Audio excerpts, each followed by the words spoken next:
नमस्कार, मी हर्षाली हितगुजे आमच्या खास कार्यक्रमात आपलं स्वागत। या कार्यक्रमात आपण विविध आजार त्यावरील उपचार याबद्दल चर्चा करत असतो आणि तज्ञांचं मार्गदर्शन देखील घेत असतो। आणि आजचा आपला विषय आहे फुफ्फुसाचा कर्करोग आव्हाने आणि त्यावरचे प्रगत उपचार। आणि यावर मार्गदर्शन करण्यासाठी आपल्या स्टुडिओमध्ये आलेले आहेत डॉक्टर भरत भोसले। स्वागत आहे सर। थँक्यू। डॉक्टर भरत भोसले हे मुंबईतील कन्सल्टंट मेडिकल ऑन्कोलॉजिस्ट आणि बोन मॅरो ट्रान्सप्लांट फिजिशियन आहेत। त्यांनी प्रतिष्ठित टाटा हॉस्पिटलमधून मेडिकल ऑन्कोलॉजीमध्ये DMA पूर्ण केला आहे आणि त्यानंतर 2013 पर्यंत त्यांनी टाटा हॉस्पिटलमध्ये सल्लागार म्हणून काम देखील केलेलं आहे। त्यांना ऑन्कोलॉजीवरील क्षेत्रातील 15 वर्षांहून अधिक अनुभव आहे आणि सध्या ते बॉम्बे हॉस्पिटल आणि जसलोक हॉस्पिटल येथे कार्यरत आहेत। आणि त्यांची स्वतःची सनराइज ऑन्कोलॉजी ही संघटना मुंबई, ठाणे आणि गोवा येथील लोकांना किमोथेरपी केअरची सेवा पुरवते। चला तर मग आता विषयाकडे वळूयात। तर डॉक्टर, सगळ्यात पहिला प्रश्न माझा की लंग कॅन्सर नेमका कसा होतो?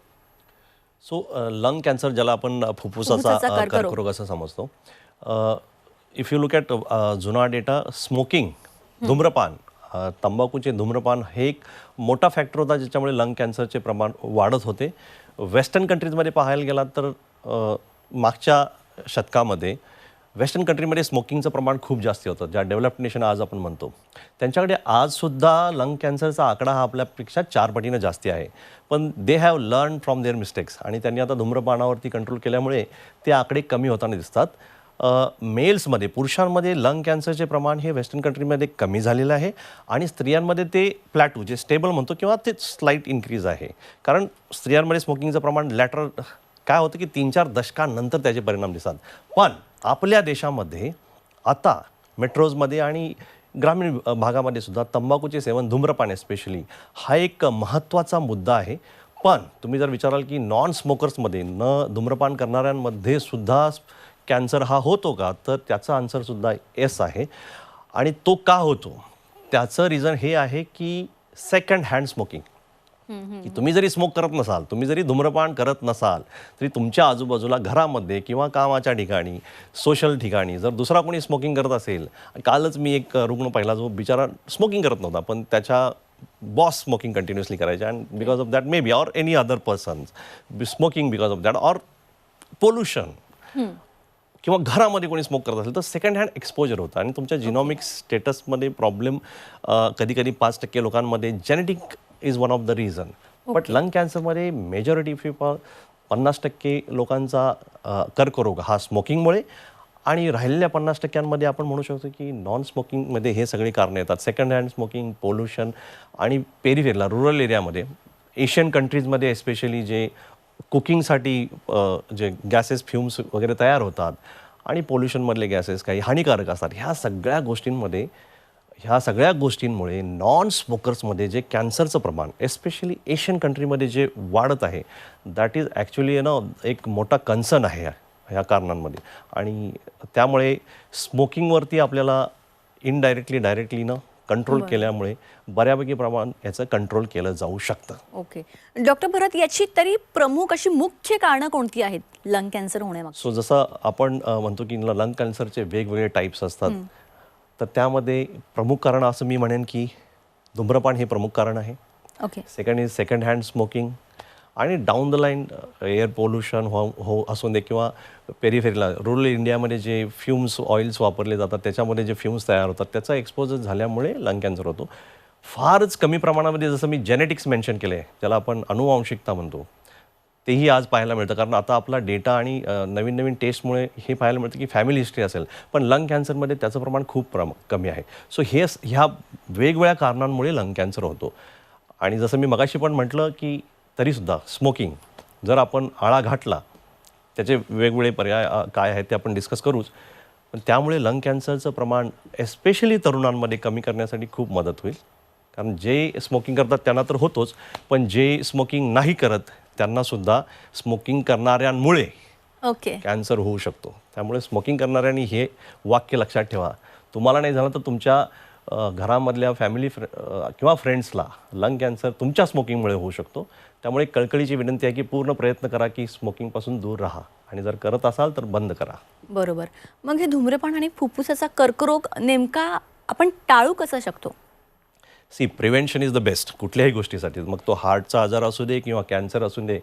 तर ह्यामध्ये मला वाटतं मी आन्सर केलेलंच आहे की स्मोकिंगपासून दूर राहा, हेल्दी लाईफस्टाईल्स ज्या आपण जसं नेहमी की तुम्ही आता स्मोकिंगचं म्हणालात की ते स्वतः जरी करत नसेल तरी दुसऱ्यांमुळे होतो, ते सोडून अजून काही त्यांना होण्याचे चान्सेस आहेत का? कारण का बरेच वेळा जे व्यसनी नसतात त्यांना पण कर्करोग होतोच. आता बऱ्याचदा असे पेशंट्स, आणि हा एक मोठा भयंकर प्रश्न आम्हाला सतावत असतो जेव्हा पेशंट विचारतो की मी रेग्युलरली नॉनव्हेज पण नव्हतो खात, स्मोकिंग पण नव्हतो करत, दारूपासून दूर होतो, ह्या सगळ्या वाईट गोष्टींपासून दूर असूनसुद्धा कॅन्सर होण्याचं कारण की हे जे पर्यावरणामध्ये बदल होत आहेत, ज्याच्यामध्ये pollution is very important, rapid urbanisation. जसं मी मगाशी म्हटलं की वेस्टर्न कंट्रीचे नंबर्स अजूनसुद्धा आपल्यापेक्षा जास्ती आहेत, कारण त्यांनी हे धूम्रपानाचं एक्सपोजर 4-5 डिकेड्स बिफोर झालं होतं. त्यानंतर त्यांचे नंबर्स हे खूप वरती गेले and they understood from their mistake. त्यांना आपल्या चुका कळलेल्या आहेत. त्यानंतर त्यांनी स्मोकिंग किंवा पोल्युशन हे रोखण्यासाठी खूप प्रयत्न केले आणि ते सक्सेस झाले त्याच्यामध्ये. प्लस हेल्दी लाईफस्टाईल जे आहेत आणि डाएटवरती फार ह्या एक गोष्ट नाही, कुठलाही कॅन्सर असेल ना, for there is one cancer oral टोबॅकोमुळे डायरेक्टली ओरल कॅन्सर होतो आणि लंग कॅन्सर काही प्रमाणात जसं मी म्हटलं 50%मुळे. पण बरेचसे कॅन्सर होण्यामागे बरीचसे मल्टीफॅक्टोरियल असतात, बरीचशी कारणं एकावेळी कार्यरत असतात आणि त्यामुळे कॅन्सर होतो. त्यामुळे हेल्दी लाईफस्टाईल जेवढ्या आचरणात आणता येतील त्यामध्ये मग रेग्युलर व्यायाम होतो, सिडेंटरी लाईफस्टाईल जे ऑफिसमध्ये कंटिन्युअस बसून वर्क करणं हे टाळणं, आणि healthy diet. I will not go into, म्हणजे ह्याच्या डिटेलमध्ये जाण्याची गरज नाही, कारण तुम्ही आज नेटवर बघितलं की तुम्हाला हेल्दी डाएट म्हणून सगळं कळेल, ज्याच्यामध्ये वजन BMI एक पर्टिक्युलर लेवलच्या खाली राखण्यासाठी प्रयत्न करणे, रेग्युलर एक्सरसाइज, आणि मला वाटतं ना योगा आणि मेडिटेशनसारख्या गोष्टी, good music, I am a very big fan of music. तर ह्या सगळ्या गोष्टींमुळं ना एक समतोल जीवन जगल्यानंतर ना नक्कीच सगळ्या कॅन्सरचं प्रमाण कमी होईल. पण जर tobacco smoke in and out of the house, direct or indirect जर टाळला, तर more than 60-70% of the lung cancer, म्हणजे 60 ते 70% पर्यंतचे लंग कॅन्सर कमी करण्यासाठी आपल्याला नक्कीच मदत होईल. आणि जे स्मोकिंग करतायत त्यांनी ॲटलिस्ट आपल्यामुळे दुसऱ्यांना एक्सपोजर व्हायला नाही पाहिजे. याच्यासाठी एक लॉ किंवा इम्प्लिमेंटेशन लॉचं स्ट्रिक्ट झालं पाहिजे. पॉलिसी मेकर्सनी पण लक्षात ठेवलं पाहिजे. आपले जे स्टार्स आहेत, सुपरस्टार्स आहेत, ज्यांना आपण आयडॉल समजतो, त्यांनी एक कळकळीची विनंती असेल मला त्यांना की त्यांनी अशा प्रकारच्या ॲड्स किंवा प्रमोट न करता त्याच्यासाठी ना लोकांना एक संदेश दिला पाहिजे, because we follow them and it is their moral responsibility सोसायटीसाठी, की त्यांनी लोकांना सांगितलं पाहिजे की याच्यामुळे कॅन्सर होतो, ना की लोकांना उत्साहित केलं पाहिजे स्मोकिंग करण्यासाठी. हे फार महत्त्वाचं आहे, because lakhs and billions of people follow them. बरोबर. आणि लंग कॅन्सरचं निदान करण्यासाठी आव्हाने कोणती आहेत किंवा अशा कोणत्या टेस्ट आहेत का की आपल्याला आधीच कळेल? हा फार महत्त्वाचा प्रश्न आहे. कारण आता जी लास्ट 2 दशके आहेत ह्याच्यामध्ये कॅन्सरचा जो आमचा विभाग आहे ऑन्कॉलॉजी, ह्याच्यामध्ये रिसर्च एवढ्या फास्ट पेसमध्ये पुढे जातो आहे की 10 वर्षापूर्वी लंग कॅन्सरचा पेशंट आला की त्याचं साधारण वयोमान ॲव्हरेज आउटकम हे 6 ते 8 महिने किंवा जास्तीत जास्त 10 महिने असायचं. त्यानंतर हिस्टॉलॉजी प्रकारामध्ये आम्हाला कळालं की त्याच्यामध्ये जर प्रॉपर डायग्नोसिस केलं, म्हणजे लंगमधली ॲडिक्वेट टिश्यू, ज्या कॅन्सरच्या गाठीमधली ॲडिक्वेट टिश्यू जर घेतली तर त्याच्यामध्ये हिस्टॉलॉजिकल व्हॅरिएशन्स असतात. Small cell, non small cell, adenocarcinoma, squamous cell carcinoma, ह्या थोड्या टर्मिनॉलॉजी आहेत, पण हे जाणून घेणं प्रत्येक पेशंटला महत्त्वाचं असतं. ह्या आयडेंटिफाय करणं फार गरजेचं असतं, कारण याच्यामध्ये वेगवेगळ्या प्रकारच्या ट्रीटमेंट दिल्या जातात. सेम ट्रीटमेंट रुग्णाला दिली जात नाही. आणि त्याच्यानंतर ह्या टिश्यूज जो म्हणतो आपण, ज्या उती असतात पेशींच्या, ह्या लॅबमध्ये मॉडिफाईड लॅबमध्ये, ह्या ॲडव्हान्स लॅबमध्ये 5-6 वर्षापूर्वी आम्हाला ह्या टिश्यू अमेरिका किंवा युरोपियन कंट्रीमध्ये पाठवायला लागायच्या. आता इंडियामध्ये बऱ्याचशा लॅबमध्ये आहेत, याची प्रॉपर डिसेक्शन होते आणि प्रॉपर डायग्नोसिस मिळतं आणि जिनॉमिक टेस्टिंग करून म्युटेशन्स कोणते आहेत ह्या लेवलला जाऊन आपण स्क्रीन करतो आणि प्रत्येक रुग्णाला वेगवेगळी ट्रीटमेंट मिळते.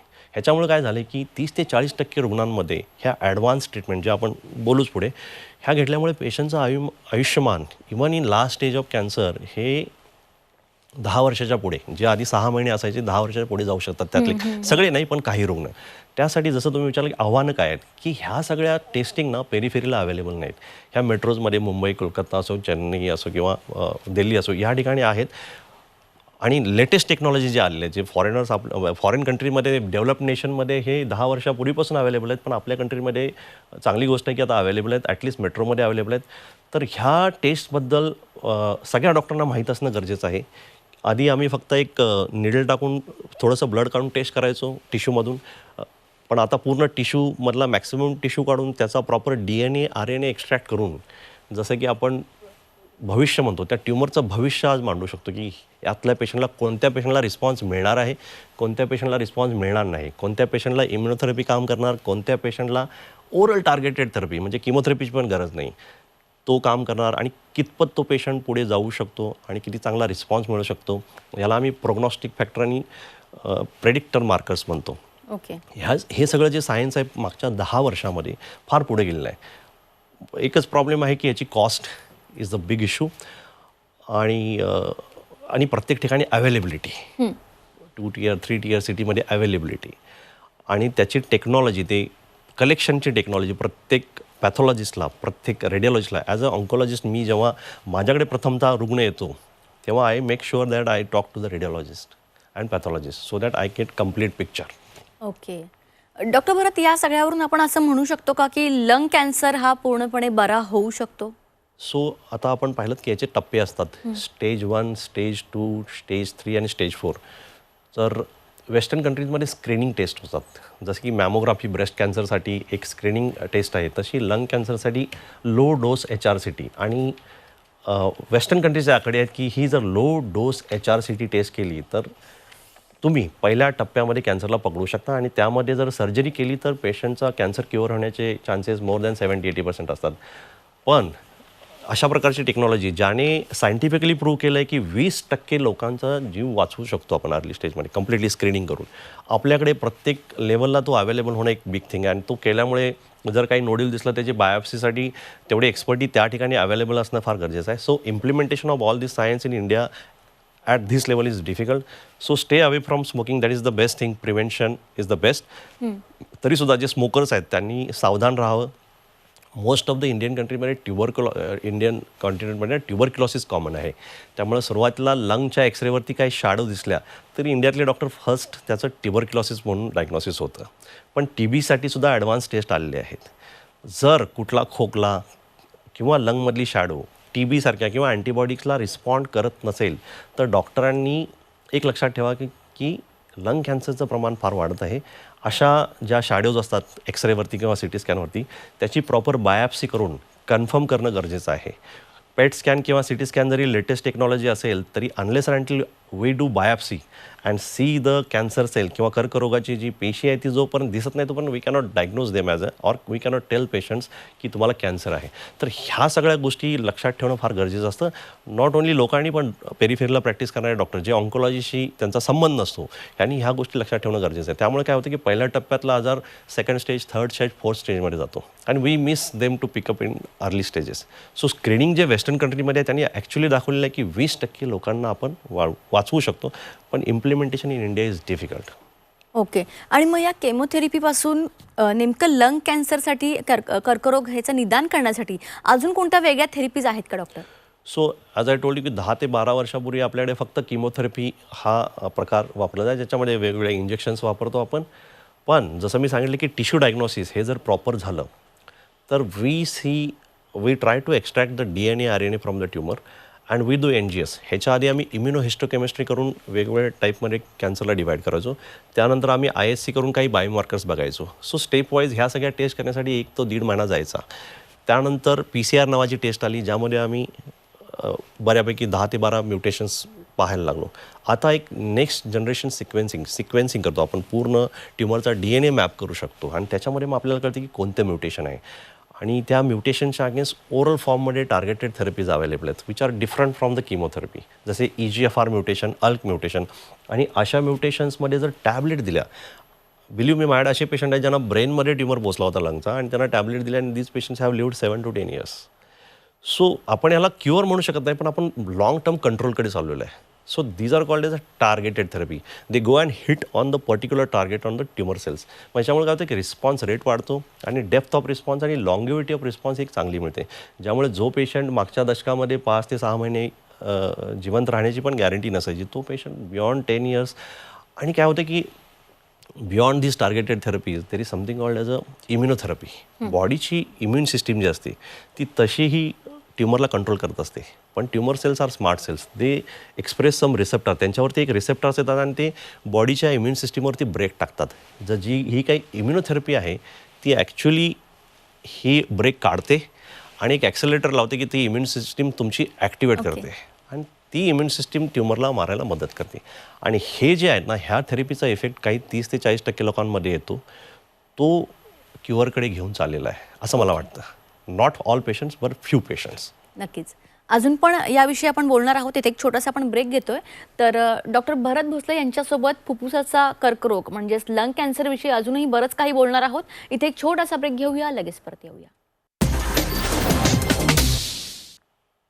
ब्रेक नंतर आपल्या सर्वांचं पुन्हा एकदा स्वागत. आपल्यासोबत आहेत डॉक्टर भरत भोसले. त्यांच्यासोबत आपण लंग कॅन्सर याविषयी चर्चा करत होतो, फुफ्फुसाचा कर्करोग. तर त्याविषयी पुन्हा एकदा चर्चेकडे वळूयात. तर डॉक्टर, इम्युनोथेरपी म्हणजे काय आणि सगळ्यात महत्त्वाचं ही सगळ्यांना लागू पडते का? सो इम्युनोथेरपी ही लंग कॅन्सरमधली लेटेस्ट थेरपी आहे आणि टू आन्सर युअर क्वेश्चन सगळ्यांना लागू पडते का, तर त्याचा आन्सर नाही आहे. ह्याच्यामध्ये इम्युनोथेरपी कोणत्या पेशंटमध्ये काम करेल ह्याच्यासाठी पर्टिक्युलर बायोमार्कर्स असतात. त्याला आम्ही प्रेडिक्टिंग बायोमार्कर्स असं म्हणतो. त्याला various biomarkers, I will not go into the details. पण हे तुमच्या डॉक्टरांनी जर टेस्ट केले तर ते काही प्रमाणात सांगू शकतात की तुम्हाला याचा फायदा होऊ शकतो. पण पेशंटनी हे लक्षात घेतलं पाहिजे की याच्यामुळे एक फायनान्शियल टॉक्सिसिटी येते आणि ती फायनान्शियल टॉक्सिसिटी ही ह्यूज असते. दिस कॉस्ट, त्याच्या ज्या कॉस्ट असतात ते सामान्य किमोथेरपीसारखे नसतात. एका डोसची किंमत ही लाखोंमध्ये असते. आणि जेव्हा कोणी तुम्हाला इम्युनोथेरपी सजेस्ट करतं तेव्हा त्याच्या रिस्पॉन्स तर हे खूप चांगले आहेत, पण त्याचबरोबर फिजिकल टॉक्सिसिटी बरोबर जी फायनान्शियल टॉक्सिसिटी येते ह्याच्याबद्दल डॉक्टरांबरोबर चर्चा करणं हे फार महत्त्वाचं असतं. Okay. So I will say in the future हे सगळ्या कॉस्ट कमी झाल्यानंतर ही इम्युनोथेरपी सगळ्यांनाच अवेलेबल होईल काही प्रमाणात. आणि इम्युनोथेरपीमुळे आपण क्युअरकडे वाटचाल करत आहोत हे मी नक्की इथे मेन्शन करू इच्छितो. ओके. मला तेच विचारायचं होतं की एका मिडल क्लास व्यक्तीसाठी ही कॉस्ट कसं ते बेअर करू शकतात, हेच मला विचारायचं होतं. हा एक मोठा, आत्ताच्या टाईमला हा एक मोठा प्रश्न आहे की इफ यू आस्क, एक वर्षाची कॉस्टसुद्धा 20 ते 30 लाखाच्या वरती जाते, जी मिडल क्लास अफोर्ड नाही करू शकत. So if you see the data, Tata मेमोरियलचा डेटा आहे जिथे 100 पैकी फक्त 3 लोकही अफोर्ड करू शकत होते आणि प्रायव्हेटमध्ये आम्ही पाहतो की लेस दॅन 10%. सो इलिजिबल पेशंटमध्ये सुद्धा 10%पेक्षा कमी लोक हे घेऊ शकतात. बट ह्याच्याबद्दल डिस्कस होणं गरजेचं आहे. बरोबर. आणि लंग कॅन्सरमध्ये संशोधनाची भूमिका, क्लिनिकल ट्रायलबद्दल तुम्ही काय सांगाल? कारण का बरेच पेशंट यासाठी घाबरतात. सो बरेच पेशंट घाबरतात कारण त्याच्याबद्दल एक मिथ्स आहेत आणि काही एलिमेंट आहेत त्याच्याबद्दल ना चुकीचे इन्फॉर्मेशन पण लोकांपर्यंत पोहोचते. तर रुग्णांनी याच्याबद्दल घाबरून न जाता जर कुठे क्लिनिकल ट्रायल अवेलेबल असेल तर त्याच्याबद्दल पूर्ण माहिती घेणं फार गरजेचं असतं. मी स्वतः मेंबर ऑफ एथिक्स कमिटी होतो ज्याच्यामध्ये आम्ही रुग्णांचा हक्काबद्दल पहिला विचार करतो आणि मगच जो कोणी रिसर्चर असतो त्याला ह्या अशा प्रकारच्या ट्रायलमध्ये आम्ही जाऊ देतो. मी एनरोल करू देतो. मी स्वतः एथिक्स कमिटीवरती होतो टाटा हॉस्पिटलच्या आणि मोठमोठ्या ट्रायल्सला आम्ही बघायचो की रुग्णांचे हक्क हे सगळ्यात पुढे असतात. त्यांची सेफ्टी ही सगळ्यात पुढे असते आणि बाकी सगळं. पण ह्याचा फायदा रुग्णांना सगळ्यात जास्त होतो. जे मी तुम्हाला म्हटलं इम्युनोथेरपीची कॉस्ट, ह्या सगळ्या ड्रग्ज ह्या क्लिनिकल रिसर्चमधूनच पुढे आलेले आहेत आणि after coming into practice त्यांची कॉस्ट एवढी वाढून जाते. ओके. नक्कीच. आणि ह्याचा इनडायरेक्ट फायदा और डायरेक्ट फायदा हा पेशंटलाच होतो. आणि every person involved takes care of the patient safety first in clinical trial. बरोबर. त्यामुळे क्लिनिकल ट्रायल्स आर इम्पॉर्टंट. जर अवेलेबल असतील त्याच्याबद्दल पूर्ण माहिती घेणे हे रुग्णांचा हक्क आहे आणि हा त्यांच्यासाठीच आहे. ओके सर, जाता जाता एका वाक्यात जर तुम्हाला सांगायचं असेल की लंग कॅन्सरवर मात करायची असेल तर काय करायला हवं, अगदी एका वाक्यात सांगा. Prevention is the best. Tobacco smoking हे तरुणांनी पूर्ण टाळलं पाहिजे कारण हा भयावह आजार झाल्यानंतर याची काही प्रमाणात क्युअर करू शकतो पण largely it is not curable.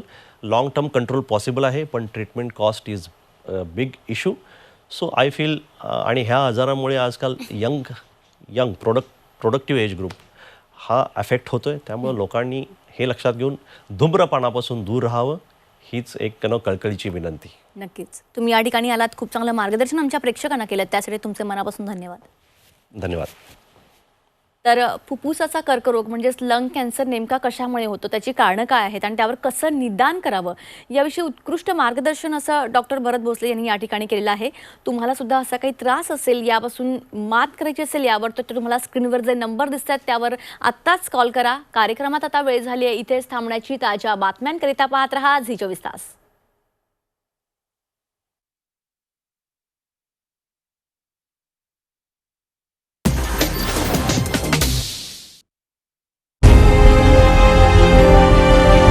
विकासाचा ध्यास म्हणजे